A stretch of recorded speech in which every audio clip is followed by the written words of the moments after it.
പുതിയ സ്കൂൾ കെട്ടിടങ്ങൾ കുട്ടികളുടെ ഭാവിക്കായുള്ള നിക്ഷേപമാണെന്ന് പൊതുവിദ്യാഭ്യാസ വകുപ്പ് മന്ത്രി വി ശിവൻകുട്ടി പറഞ്ഞു. Alappuzha Kalavoor government higher secondary school കെട്ടിടം ഉദ്ഘാടനം ചെയ്ത് സംസാരിക്കുകയായിരുന്നു അദ്ദേഹം. കുറച്ചു വർഷങ്ങളായി പൊതുവിദ്യാലയങ്ങളെ മികച്ച നിലവാരത്തിലേക്ക് ഉയർത്താൻ സർക്കാർ പരിശ്രമിച്ചിട്ടുണ്ട്.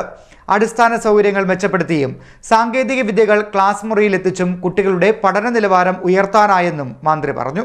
പുതിയ സ്കൂൾ കെട്ടിടങ്ങൾ കുട്ടികളുടെ ഭാവിക്കായുള്ള നിക്ഷേപമാണെന്ന് പൊതുവിദ്യാഭ്യാസ വകുപ്പ് മന്ത്രി വി ശിവൻകുട്ടി പറഞ്ഞു. ആലപ്പുഴ കലവൂരിൽ ഗവൺമെന്റ് ഹയർ സെക്കൻഡറി സ്കൂൾ കെട്ടിടം ഉദ്ഘാടനം ചെയ്ത് സംസാരിക്കുകയായിരുന്നു അദ്ദേഹം.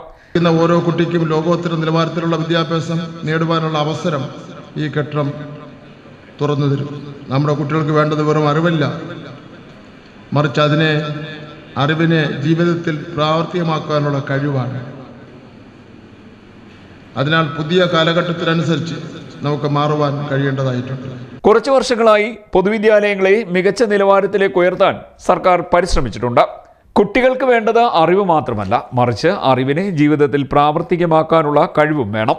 അടിസ്ഥാന സൗകര്യങ്ങൾ മെച്ചപ്പെടുത്തിയും സാങ്കേതിക വിദ്യകൾ ക്ലാസ് മുറികളിൽ എത്തിച്ചും വിദ്യാർത്ഥികളുടെ പഠന നിലവാരം ഉയർത്താനായി സർക്കാരിന് സാധിച്ചിട്ടുണ്ടെന്നും മന്ത്രി പറഞ്ഞു. പ്ലാൻ ഫണ്ടിലും MLAയുടെ ആസ്തി വികസന പദ്ധതിയിലും ഉൾപ്പെടുത്തി 50 ലക്ഷം രൂപ ചെലവിലാണ് പുതിയ സ്കൂൾ കെട്ടിടം നിർമ്മിച്ചത്.